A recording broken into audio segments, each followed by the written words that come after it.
Chicos, ¿cómo están? El día de hoy vamos a ver un tema súper interesante de la prehistoria. La prehistoria es el periodo de tiempo transcurrido desde la aparición de los primeros homínidos, antecesores del Homo sapiens, hasta que tenemos constancia de la existencia en documentos escritos, algo que ocurrió en primer lugar en el Oriente Próximo hacia 3500 a.C.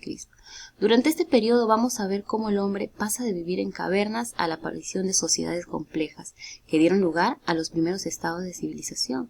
Todo esto ocurrió en más de 2,5 millones de años.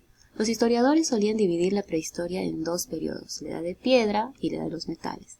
Dentro de la edad de piedra tenemos tres periodos, paleolítico, mesolítico, que es una época de transición, y neolítico.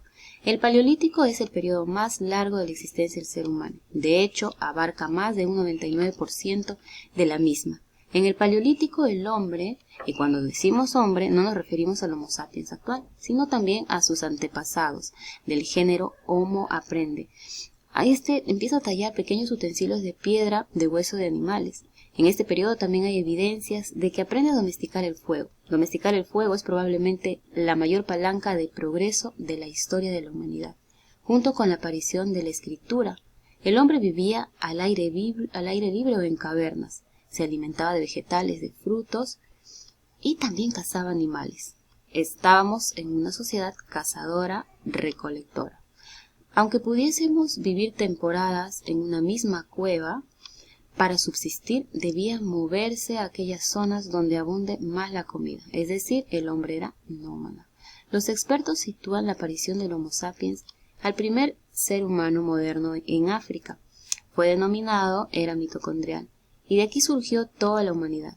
Sería como nuestra tatarabuela. El Homo sapiens acabó colonizando toda la Tierra y se encontró con diferentes especies del género Homo que habían evolucionado de manera distinta en diferentes partes del mundo. Por ejemplo, cuando llegó a Europa, convivió con el hombre neandertal. El hombre era nómada, pero todo esto empezó a cambiar con la revolución neolítica. El clima de la Tierra empezó a variar. La temperatura empezó a aumentar. Y bueno, la retirada de los cielos hacia 10.000 a.C. dificultó la recogida de vegetales y disminuyó la caza. Se va a extinguir toda la megafauna en este periodo. Megadeterios, dientes de sable, mamuts. Estamos ante el fin de la última glaciación.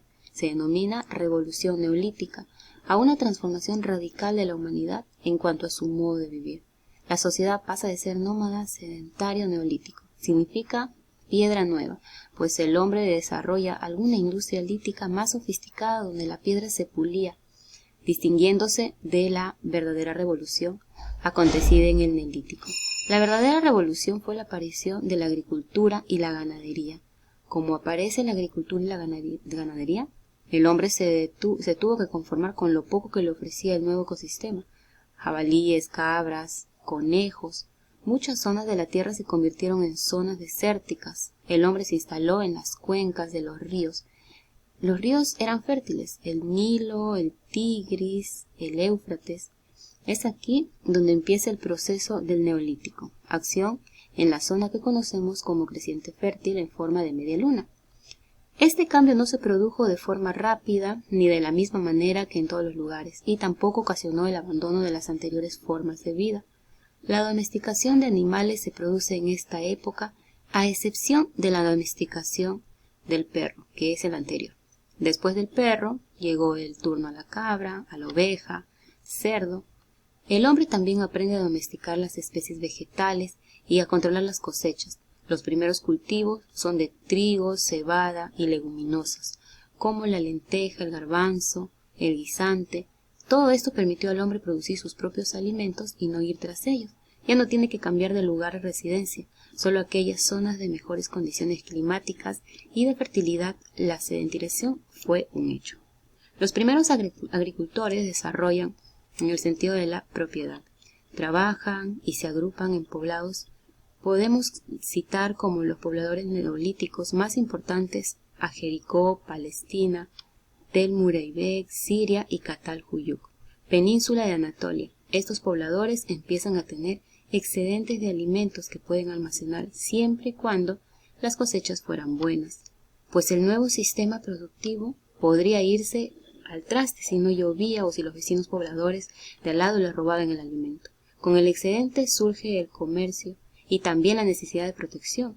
La sociedad se jerarquiza en este contexto, aparecen los estados y el ejército. En Mesopotamia sucede a lo largo de 3 milenios diversos pueblos que fundan civilizaciones, sumerios, acadios, babilonios, asirios. La escritura nace en Mesopotamia y a partir de algún sistema contable que servía para contar el ganado y las cantidades de grano en la escritura suniforme, a base de pictogramas, que grababan con un punzón y tablas de arcilla que después cosían. Estamos ya en el año aproximadamente 3500 a.C. En este punto, cuando el ser prehistórico comienza a escribir nuestra historia. Muy bien, chicos, este ha sido como un pequeño resumen sobre la prehistoria, ¿sí?